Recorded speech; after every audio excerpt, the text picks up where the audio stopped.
Санацијата на штетите кои што ги предизвикува новото нормално во голема мера подсетува на некои небаш нормални времења во кои низ рамката на катастрофите се огледаше не само нивото на подготвеност на населението и на институциите, туку и на оние кои од прва рака рапортираа за нив.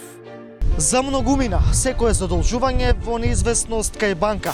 Искочи смо надвор, кад погледнам од одгора иде Дунав. Е исто како фирмата да ја качиш на брза санка и да ја пуштиш по мразот.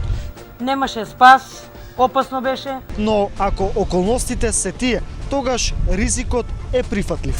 Значи на своју волю, ризик јак, мила душа и да погинеш колку можеш ќе се спасиш.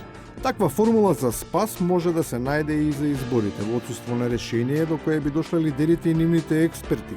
На зелената маса за преговори веројатно треба да се ослободи столче за собственикот на SpaceX, кој попрво би колонизирал некој од планетите од колку што тие кога и да е би се договориле за датумот за избори.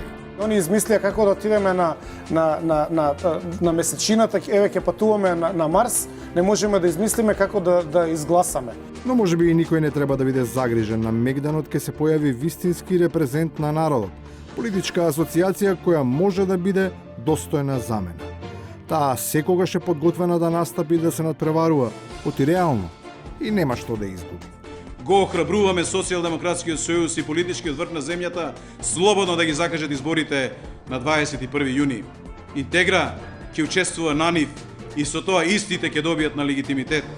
Што ме тоа готова работа се очекува враќање во реалноста. Во неа, празнично, пак се отвараат проблемите при употребата на јазикот, не поради анимозитетот на источниот сосед, туку врз основа на начинот на кој го користат нашите политичари. Ова е класичен анафилстевизам во пристапот. Денот на словенската писменост случајно се погоди со големиот муслимански празник Фитр Бајрам. Или обратно.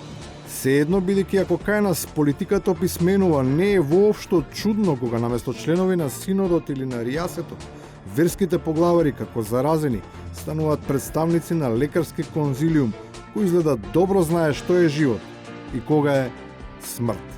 И да знаете дека COVID-19 можем слободно да го прогласим дека е умрено од денеска.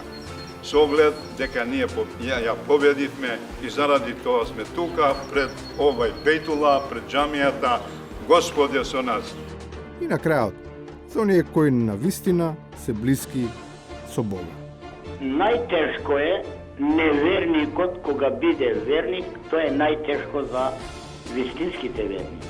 Дај Боже ова, нека помина оваа пандемија, а прво треба да ги лекуваме поглаварите на вероисповедите, да ги лекуваме. Вирусите се шират без оглед на тоа што ќе го кажат верските лидери. Оти болеста не познава ниту нација, ниту религија. Истото се случува и со глупоста.